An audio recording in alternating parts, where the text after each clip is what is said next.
દક્ષિણ ગુજરાત સિવાય રાજ્યના મોટાભાગના વિસ્તારોમાં વરસાદ પાછો ખેંચાયો, પરંતુ આગામી 2 દિવસ મધ્ય લેવલે રચાયેલા સેર ઝોનથી 11 જુલાઈથી 2 દિવસ રાજ્યમાં મધ્યમથી ભારે વરસાદ પડશે, જ્યારે 13મી જુલાઈથી બંગાળની ખાડીમાં સ્ટ્રોંગ લો પ્રેશર સર્જાશે અને તેના કારણે 14થી 20 જુલાઈ સુધી ભારેથી અતિ ભારે વરસાદ વરસવાની શક્યતા છે। હાલ ગુજરાતમાં સરેરાશ વરસાદ કરતા 46%ની ઘટ સરભર થવાની પ્રબળ શક્યતા હવામાન વિભાગે વ્યક્ત કરી છે। હવામાન વિભાગે 11મી જુલાઈથી 2 દિવસ માટે ગુજરાત માટે ઓરેન્જ એલર્ટ પણ જાહેર કર્યું છે।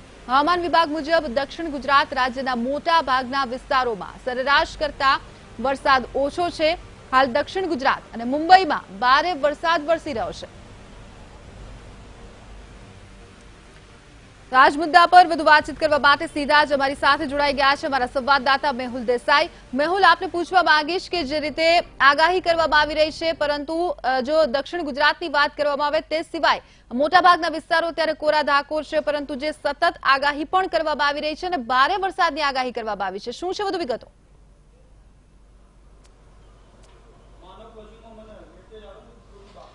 બિલકુલ થી બંસી વાત કરવામાં આવે તો દક્ષિણ ગુજરાતમાં ભારે વરસાદ છે। છેલ્લા 3 દિવસથી આપણે જોઈ રહ્યા છીએ અને હજુ પણ 5 દિવસ ભારે વરસાદની આગાહી કરવામાં આવી છે હવામાન વિભાગ દ્વારા। દક્ષિણ ગુજરાત સિવાય જે સૌરાષ્ટ્રના દરિયા કિનારાના વિસ્તારો છે, વિસ્તારોમાં ભારે વરસાદની આગાહી કરવામાં આવી છે। આપણે જે રીતે સેટેલાઇટ દ્રશ્યો છે તે જોઈ શકો છો કે જે રીતે જે સિસ્ટમ સક્રિય થઈ છે, સમગ્ર ગુજરાતની અંદર ભારે વરસાદ વરસી શકે છે, પરંતુ દક્ષિણ ગુજરાત અને સૌરાષ્ટ્રના દરિયા કિનારાના જે વિસ્તારો છે તેમાં વિશેષ આગાહી કરવામાં આવી છે। મહત્વનું છે કે ઉત્તર ગુજરાત અને મધ્ય ગુજરાતમાં વરસાદ છે તે ઓછો જોવા મળી રહ્યો છે સરવાળે, તેને લઈને ચોક્કસથી ખેડૂતોમાં ચિંતા છે, પરંતુ જે રીતે સિસ્ટમ સક્રિય થઈ છે તેને લઈને આગામી દિવસોમાં ઉત્તર ગુજરાત અને મધ્ય ગુજરાતમાં પણ વરસાદની આગાહી કરવામાં આવી રહી છે।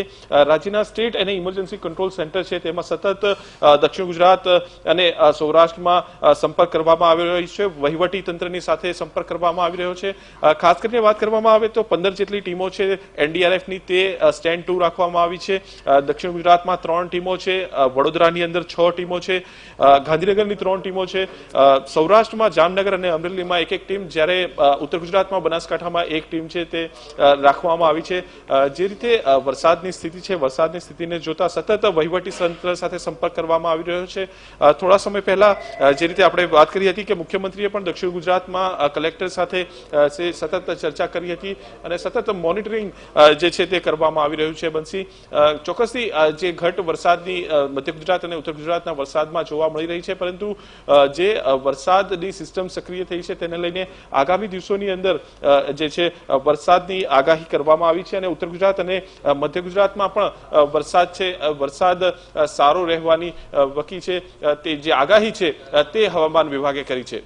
જી બંસી, બિલકુલ આભાર મેહુલ આ સમગ્ર માહિતી બદલ। તો જે રીતે અમારા સંવાદદાતાએ જણાવ્યું કે અત્યાર સુધી જે 46% વરસાદની ઘટ વર્તાઈ રહી છે, 1 મહિનો વરસાદ છે તે મોડો આવ્યો છે, પરંતુ આગાહી તેવી જ થઈ રહી છે કે જો વરસાદ આવશે તો તે તમામ જે 46% છે તેને સરભર કરી દેશે, તેવા વરસાદની આગાહી હાલ મોસમ વિભાગ દ્વારા કરવામાં આવી રહી છે।